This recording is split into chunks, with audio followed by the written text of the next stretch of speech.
देश के सभी डॉक्टर्स के योगदान को ध्यान में रखते हुए हर साल 1 जुलाई यानी कि आज के दिन नेशनल डॉक्टर्स डे मनाया जाता है। डॉक्टर को दुनिया का भगवान भी कहा जाता है। जन्म देने वाला भगवान होता है, लेकिन किसी बीमारी में फंसने पर यही डॉक्टर जान बचाते हैं और यही वजह है कि इनको भगवान का दूसरा रूप कहा जाता है। आज के दिन को लेकर हम खास पेशकश आपके लिए लेकर आए हैं। इस मौके पर हमारे सहयोगी ने SSB multi speciality hospital Faridabad के सीनियर कार्डियोलॉजिस्ट से खास बातचीत की है। सुनिए।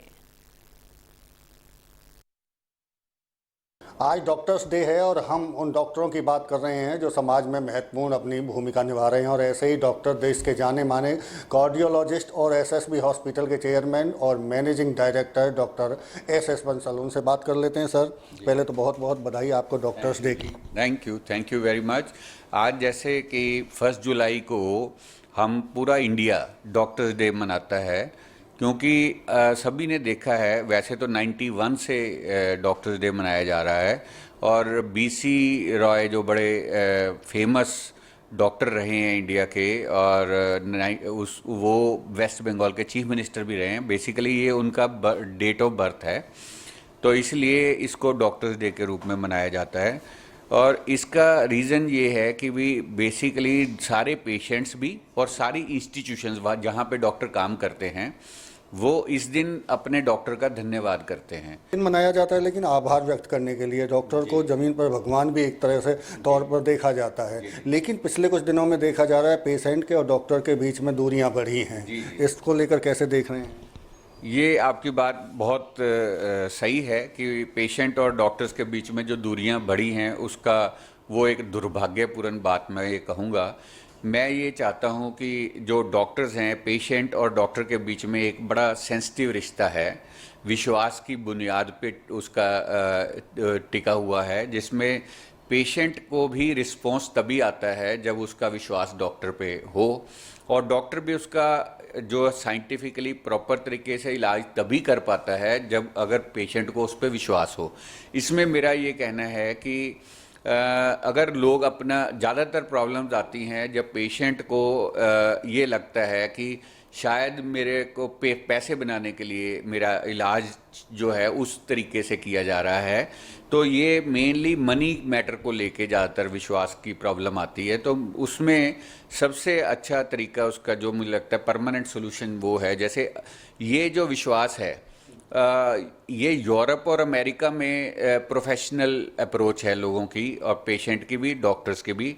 तो वहाँ पे पेशेंट को अपनी जेब से पे नहीं करना पड़ता, इंश्योरेंस कंपनियाँ पे करती हैं या गवर्नमेंट पे करती है, तो वहाँ पे ये रिश्ता कायम रहता है। उसी तरह से मुझे लगता है कि अगर इंश्योरेंस सभी लोग अपना इंश्योरेंस कराएं, मेडिक्लेम कराएं, तो उससे ये विश्वास बना रहेगा, क्योंकि उनको एक तो पेशेंट को अपनी जेब से पैसा नहीं खर्चना पड़ता, दूसरा इंश्योरेंस कंपनी या गवर्नमेंट चीज़ों को वेरीफाई करके हॉस्पिटल को बाद में पेमेंट देती है।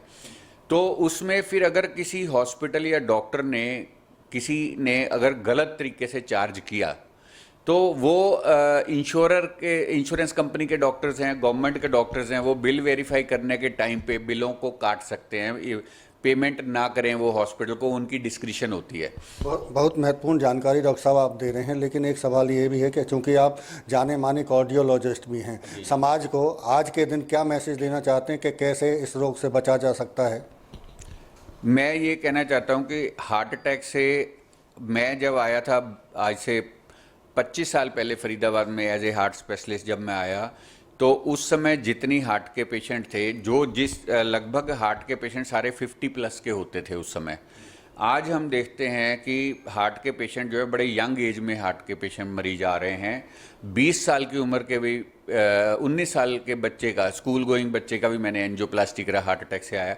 तो यंग पेशेंट्स बहुत आ रहे हैं, तो इसलिए बड़ा इम्पॉर्टेंट है कि हम इस बीमारी को प्रिवेंट किया जा सकता है। इसकी रोकथाम के लिए मैं ये चाहता हूँ कि जिसकी फैमिली में हार्ट डिजीज़ हो या जिसकी पेरेंट्स के अलावा जिसकी फैमिली में डायबिटीज़ हो, हाई ब्लड प्रेशर हो, हाई कोलेस्ट्रॉल की फैमिली हिस्ट्री हो, तो उसमें जैसे प्यूबर्टी क्रॉस करते 13 साल के बाद की उम्र के बाद तुरंत हर बच्चे का लिपिड प्रोफाइल होना चाहिए।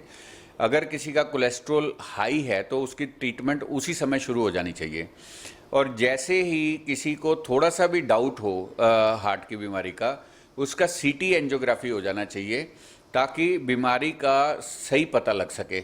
जितने ये फंक्शनल टेस्ट हैं, टीएमटी, इको, ईसीजी, ये नॉर्मल होते हुए भी कई बार पेशेंट को हार्ट अटैक आ जाता है, क्योंकि इनमें हम नसों को डायरेक्टली देख नहीं पाते।